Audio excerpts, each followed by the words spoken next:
Kia ora, g'day. Welcome back once again here with part 9 of my reaction to Mr. Sam Bamford, host of the Two Worlds Collide podcast, interviewing his guest, Mr. Scott Jones. We're getting there, people, so let's jump back in. I don't think the prosecution understands the reporting, the signals intelligence reporting. There's several key things in that actually almost exonerate all the other 19 dudes that are accused of war crimes. There's like, oh, well, this incident here clearly says unanimously from an external source, a drone, that potentially he was telling the truth because this happened over here at this time when he alleges it did. And the judge is saying it probably didn't happen. I don't think that's what. Wow, that's crazy to me. So, and again, this is why. So, listening to Scott Jones, I haven't watched any of the trial, so I haven't seen it from woe to go like some people have, and some of those people who follow my channel here. But for one man, a judge who has, and I could be wrong, but I'm pretty sure Komova Bazenko doesn't have any military experience or understanding, to have that much power and authority to sit there to listen to information and testimony come through, but then have the ability to just, and I don't know if that's how he said it, but the words of what Scott Jones just said, I don't think that's what happened. I don't, and he's saying that there's independent ISR footage that can show, actually that thing or those things did happen, which lines up with what this person said happened around about the same time. So maybe I got it wrong. Like that would probably never happen. But where am I going with it? A judge in the defamation case having so much power is the only word that it really comes to mind, because that's what he has or she has in that defamation trial. Everything rests with them in terms of what they believe, what that individual believes and or doesn't believe, and or who they choose to believe. And obviously a lot of that is dependent on the witness testimony. It's dependent on how the lawyers present their cases, as strong a case as possible. But man, that's crazy to me. So that's why I think a jury trial and the criminal trial, when that goes ahead, you got 12 different individuals who are going to see and hear and feel things differently at the same time when they're sitting in there. If it's a truly impartial jury, that is. But like I've shared many times, I don't think they're going to find an impartial jury. I think they're either going to get people that are in the jury stand that are either pro RS and want to see him go free, and or who believe that RS is guilty and they just can't wait for their opportunity to get on the jury so that they can say, yep, he's guilty. Well, I was a little bit involved because lawyers, even if they're a QC, they're not expected to understand signals intelligence reporting from Afghanistan 10 years ago. So it gets a little bit murky and tricky, but there is a lot of evidence to suggest that, well, there was a bad dude in the creek line shooting at the boys and looking at them, and at the time that they were there at that compound. And it's murky. It's very murky. It's not clear cut. No. Well, this is the thing. And if that's from Scott Jones, who was there on the ground, excuse me, who knows how to interpret that sort of intelligence, and if it looks murky to him, imagine how not clear-cut it's likely going to appear to a jury, and or to a judge. Beyond, like I keep saying, beyond reasonable doubt. There's just so much doubt here. Yeah, and even if you're a left-wing commentator, you listen to this podcast. Yeah. Okay, so you've only heard the Nick McKenzie side. Yeah. The 60 Minutes. Oh, these poor people. Like, really? And why were the SAS in Darwan? Ask yourself that. Does Ben Roberts-Smith wake up in the morning, crack his fingers, do some push-ups and get in his laptop and go, all right, where are we going today, boys? Let me look at the map. No, you get intelligence from back in Canberra, which potentially comes from the NSA in America, and they develop the target packages. You go where you're told. The SAS and 2 Commando, we don't go and hit a house that there's no intelligence on. Why were the SAS there at that house, surrounding that house, and why did they get into these gunfights? Why were they at that specific house? Ask yourself that. Ask to see the report. What was the reporting on that house? Will that come out in trial? Probably not, because it's at the top secret level. It's in closed court. If people Mad, eh? So for those people that, you know, the little peanut gallery that believe that RS is guilty, Hammerhead 27, Hemorrhoid Head 27, you would benefit, I think, from watching this podcast. Will you do it? I'm not talking about my reaction. I'm talking about just the podcast with just these two guys going through without me pausing it, without me talking over it. Would it change your mind? Probably not, you know. But might it somehow, you apparently said you hold a law degree. Will it somehow open that little tiny brain of yours, that wee brain of yours, to acknowledge that he is innocent until proven guilty in a court of law? Because he hasn't been found guilty and he's not serving any time as a result. So you keep saying that he's guilty of war crimes, of murder, of bullying and bashing women, are the words that you've used in your messages to me anyway on some other videos. And you did show up on the live, credit to you.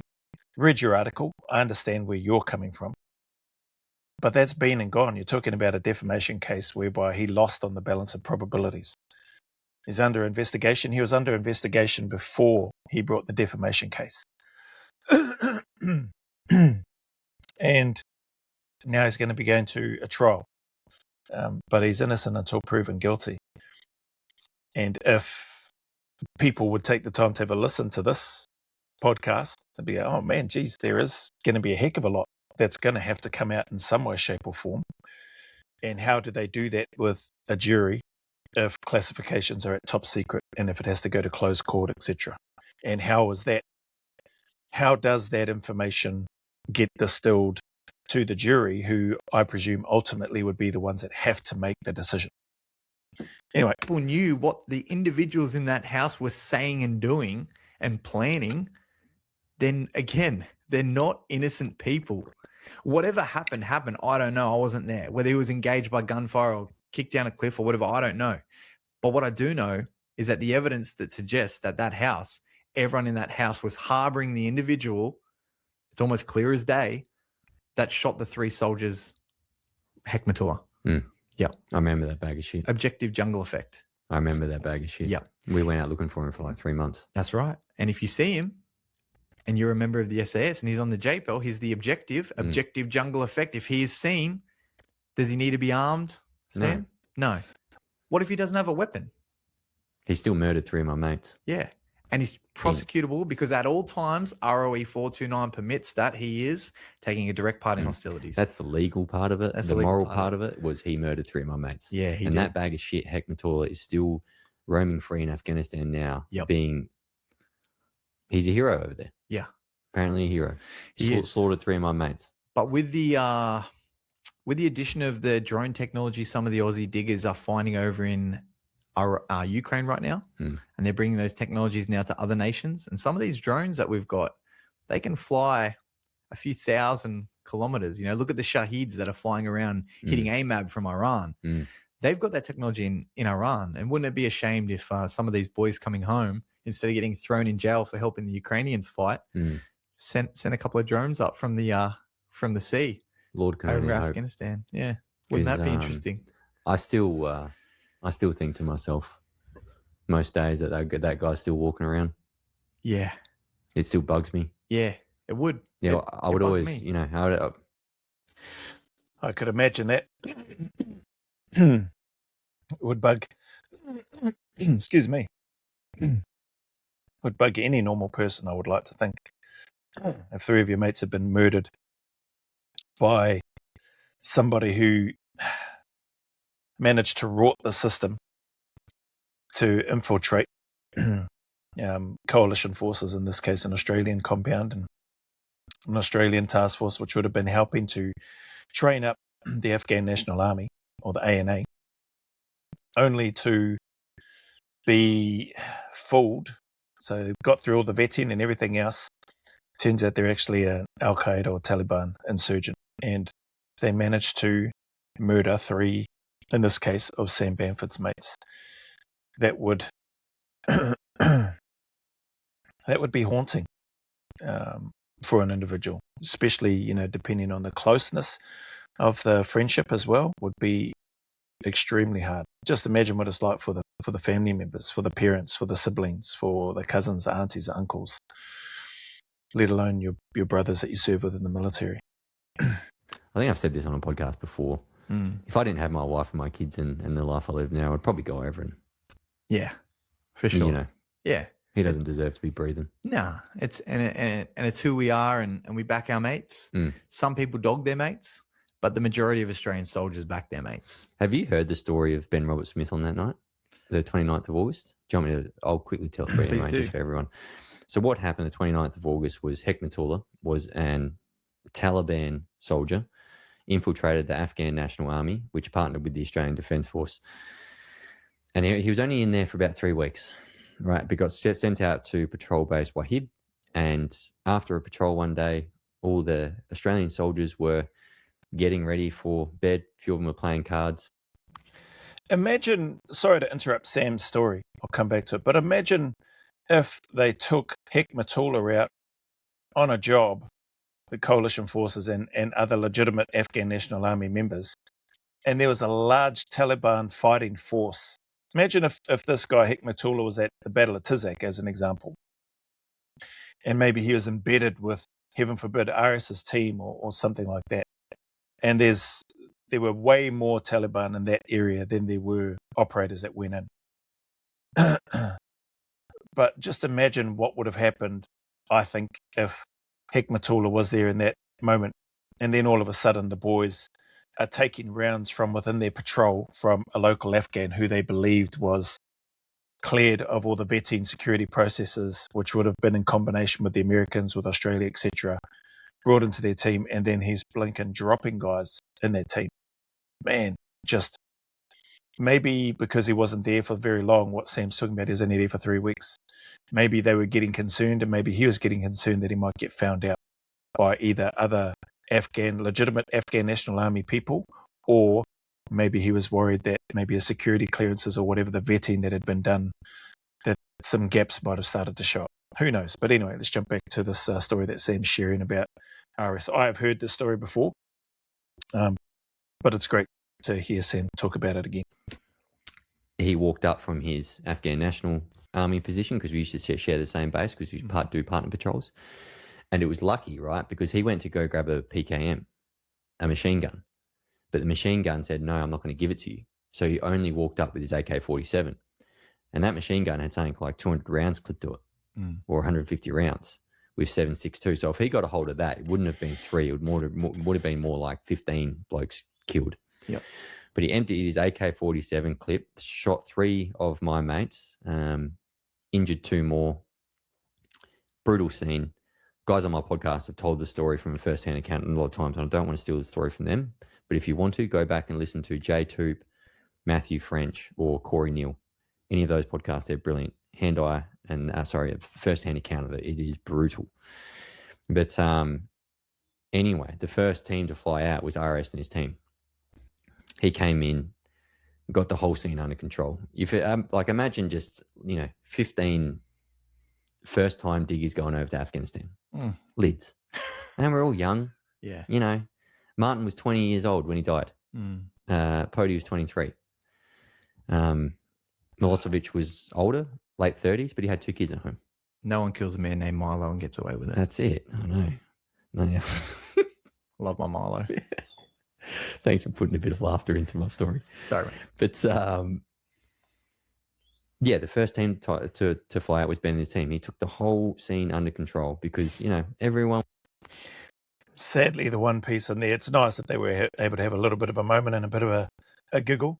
But Milosevic, rest in peace to these 3 guys. Milo, I assume, would have been his nickname. Sadly, to Scott Jones's comment, nobody kills a person named Milo and gets away with it. Sadly, that is exactly what's happened with regards to Hekmatullah. Was rattled. And after the scene got under control, RS turned to one of the boys and said, which way did he run? And he said he ran that way. And there's a village down there with a green belt. And in the middle of the night, RS grabbed his stuff, ran down into the village by himself, and did an assault by himself on the village to try and find the guy. in the middle of the night with no team around him. I'm telling you right now, for any digger out there, you know that you don't go outside the wire, or anyone playing at home, you do not go outside the wire if you're just a normal military personnel, a normal grunt, a normal Australian soldier, a normal infantryman. You don't go outside the wire in anything less than 15 to 20 blokes. You don't. And then you go in the middle of the night. When you knew this incident happened, and when there were potentially people waiting down there to get you an ambush. But Ben Roberts-Smith grabbed his shit, ran down there and tried to find the guy for half an hour to an hour, for what it sounds. Ran back up, couldn't find him, told the boys, gave them some very reassuring messages and lifted the spirits. Yep. And then we got the boys, flew them out of the chopper, and then they came back to TK where I was. Yeah. And that's the incident that started, a manhunt in Afghanistan for Hekmatullah. That's why I was in Darwan. That's why Ben Roberts-Smith was in Darwan. Yep, exactly. So when people say he murdered this, he murdered that, let's start to talk about Hekmatullah. Who murdered who? Yeah. And who's walking freely now? Yeah. Who murdered who? Who started the murdering? Hekmatullah's living large with 5 chai boys in Kabul doing horrendous things to what they do to young boys over there. And RS is in maximum security. Make it make sense. Fuck you. Yeah. And RS was one of those dudes, like, I met him a lot of times and he provided a lot of guidance and sort of maybe some mentorship in the early days when I was a young buck, thinking I was killing it because I'm big dog commando, mate, 23 years old, whatever. But having dudes like him, like the dudes that I looked up to and mentors, were like RS. And we had plenty of dudes like RS. I'm sure you've met them and heard about them through your cousin in the 2nd Commando Regiment. And having a dude like RS on the helo, when you look around the helo and you're on a job, it was like, hopping in a warm sleeping bag, knowing that you had these dudes with you. You'd look at some dudes on the helo, you're like, maybe not that guy. But the majority of dudes that had that. I love what Scott Jones is talking about there. And he describes it really well, like hopping in a warm sleeping bag. Tell you what, the guys in my team, in my troop, in my squadron, and we deployed to Iraq, even in Timor with 4RAR, the guys that I was in the patrol with, it's like that warm sleeping bag. Like the guys that I was fortunate to serve with, you just felt this team is good to go. That's my take. That's my recollection. There wasn't anybody in the regiment, in my troop, in my patrol, or in my team, in my troop, that I didn't have absolute trust in, that I didn't think these guys are squared away. These guys are good to go. If and when the SHIT hits the fan, like there just wasn't any. I want to say I didn't have any doubts. I don't recall having any doubts anyway that we would be okay. There's always a in the back of your mind thought we may not all come home because anything could happen. Luck at the end of the day, luck works both ways for the enemy and for us. Maybe they had some really good shooters out on the ground that day, whatever. But as far as being surrounded by people that you just felt really comfortable to go into a high-risk environment with and be confident that they've got your back, you've got their back, you're highly trained, you're going to go into this thing and do what it is that you've been trained to do based on the intelligence that you received, with enough understanding that you'll adapt, you'll be flexible and fluid on the move as and when the situation requires it. It was a really good feeling. Same persona as RS, you felt very comfortable. Like, if it goes loud, shit gets a bit real out there. I'm glad he's there. If he wasn't there, I'd probably be a little bit more scared. I'd probably have an extra couple of mags. But because I know this dude's there, I feel genuinely like pretty good about what's going to happen on target. Yeah. And dudes like Ben, there's plenty of people in his troop and patrol, but dudes like Ben are what brought all the other boys home. Like there's plenty of dudes out there doing their job, but there's like one dude that will bring everyone home. And that's a dude like Ben. Yeah. And that's a powerful comment, what Scott Jones has just shared. Very powerful. And after the 29th of August incident, and then to hear. Sorry, I should have explained that as well. Reason that I say very powerful is because there have been, I forget his name, somebody sent it through in the comments.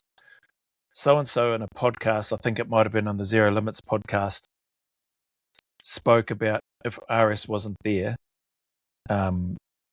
people wouldn't be coming home, or the only reason that guys came home is because RS was on the ground that day or in their job, etc. So, it's more, there's more to RS than just the Victoria Cross. And I don't, I shouldn't say just the Victoria Cross, but people, and rightly so, highly respect and acknowledge his courage and his bravery, his actions, and what he did to earn the Victoria Cross.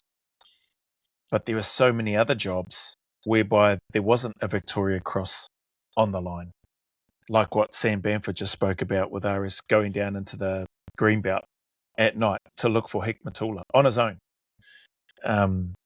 The fact that there are so many operators out there that have spoken about and have just the utmost respect for RS, whether they're from 2 Commando, whether they're from the regiment, who talk about guys wouldn't be coming home if it wasn't for him. There's so much more to the big men than what 60 Minutes or Dick McKenzie or these trucking retarded cowards from the regiment who are hiding behind anonymity and immunity to say whatever the truck they want because they are weak as piss. And they are, in my opinion, they are a stain. They are a disgusting wank stain, like Wank Drew Wasty, on not only the regiment, but also on the ADF. And that's my position. Suck it, you blinking immunity, slimy little immunity grabbing poofters is what you are. I am pissed off about it because of the way in which they are going about supposedly trying to seek justice, but don't have any balls to take ownership and accountability. How you managed to slip through and get into the regiment in the first place with that type of attitude and mindset is baffling to me. And I would think the regiment is probably, hopefully, tightening up their selection criteria so they don't let more twats like Wank Drew Wasty get in there, the traitor, the deceptor, and these other blinking poofters who go and think it's all right to just go straight to the media, not go through their chain of command, likely haven't documented anything, and leave things for years later before they try to do anything about it and make up allegations. If these things are true, there must be a document of it way back when. Doesn't sound like there is. Anyway, how much time left? We'll go on for a couple of more minutes. The Darwan incident, but what it stemmed from. But it seems to me like there was no incident. No. And so there's one more incident. There's one more that, Ben, one of the 5 murder charges or, directing someone else to murder was that they're in a house. Whatever happens, and the occupant of that compound is killed. Enemy killed in action. Another innocent civilian. Well, what happened was one of Ben's biggest haters testified on the stand that they were searching the compound and he could see on the mud compound wall that's been there for 2,000 years, it's rock solid, it looks like concrete, there's a wet patch. And he walked up to it and kicked it, the wet patch with his boot. The wall crumbled and all these weapons fell out of it. So they heard the helos coming, and after shooting at the boys, they stuck their guns in the wall and IEDs in the wall and put mud over it to cover it. But, we went to high school, maybe year 9 was good enough to understand, like you can see the difference between a 2,000-year-old mud wall and a muddy thing drooping off the side of a wall. And the individual that was in that compound was subsequently killed. And that's one of the points of contention. Was he killed as a prisoner or was he killed in a gunfight? But I'll tell you what, he wasn't an innocent person. You know what? Wow. You're flying into target. There's so many different, I don't pretend to try to have all the different scenarios. I've got a lot of scenarios you could throw at and talk about for blinking days, dare I say weeks, maybe even longer. Not all of them that I've been involved in, but several that I have, and a vast majority that I haven't. But just picture that, what Scott Jones just spoke about. And I've talked about a couple of different scenarios during a live stream based on questions that have come through. But you're flying into a target that you've received a target pack on. No one suspected hotspot for baddies, basically. You go, yep, we'll go. They jump in, they go, they're getting shot at on the way in. Now they're on the ground. These supposed innocent civilians know that if they're found with weapons, they're just likely going to get dropped, as they should. So they have a plan, a cunning plan. They've got a cavity in a wall, it sounds like.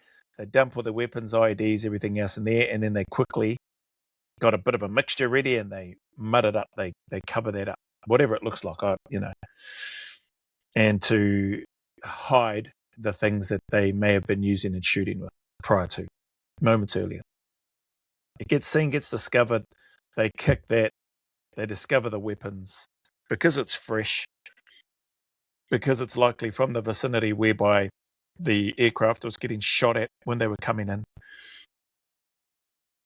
ROE 429 Alpha, an offensive ROE. Now, at that stage, it's up to the operators in terms of what they've found, what they've discovered. But that's part of why I think, not that I've ever worked under ROE 429 Alpha, but that's part of why I think that ROE was brought into play to get these bad guys and to enable and empower the operators on the ground, utilizing their training, everything that they've been through to make the right decision on the ground. They made decisions on the ground by the sounds of things. And removing bad actors from off the board was probably high on their list of priorities because it was a KPI given to them. Not being there on the ground, don't know what happened. It's speculation. Did the person have a weapon on them? Did they have a sidearm on them? Did they have all their weapons stuck in that wall and now they were just like playing the old innocent civilian? They've got their hands up and, probably because they've got an understanding, they'll take us for questioning, then we'll get released because, blah, blah, blah, the Afghan prison system can't hold us or whatever. Who knows if that was the case? I wasn't on the ground. I don't know what the reports are, but if you've got somebody that doesn't like you, so this is Scott Jones talking, one of RS's biggest haters, whoever that Lincoln pole smoking ball bag is, it's interesting. Like if what the person who doesn't like RS has said is true, did they raise it in the patrol debrief, in the after action review? Is it logged somewhere? Or again, is this something that they've left for years after the fact? Or I shouldn't say after the fact, for years after the alleged incident occurred, to then bring something out to try to pull RS down out of some sort of feeling of guilt, wanting some sort of distorted sense of justice when they want immunity for their part or whatever, and not doing anything. Just seems weird to me. And disgusting. Like, very disappointing and disgusting. Like I said, those retards, including Andrew Hastie, are a stain on the regiment and they're a stain on the ADF. And I could understand them wanting to have their immunity because they will be recognised in public by those piss-weak cowards that had the cheek to say they worked and acted with honour and integrity and that they're accountable and that they take ownership, because they don't. They're not looking to. They want to remain anonymous and they want to have immunity because they are cowards. Anyway, that's about 30 minutes. I'm going to wrap this one up here. Yeah, but pissed off with some of the stuff in here. Some of the things I'd forgotten because when I did a live reaction to this, that's since been blocked by YouTube. Hopefully this doesn't get blocked. I know that I have got Sam Bamford's permission to do a reaction to this video. He was kind enough to let me know when I'd messaged him. So hopefully that's still the case. And we'll leave this one here. But shout out to Sam Bamford, Two Worlds Collide podcast. Go over, check him out. Follow him, subscribe to him, share his content. And shout out to Scott Jones for being on here as well. I've still got, what's that, about half an hour or so, thereabouts. Just under half an hour, 20-something minutes left of this reaction to do. And we'll see if we can get it done in what will be, I think, part 10 of my reaction eventually. So look after yourselves and we'll see you on the next video.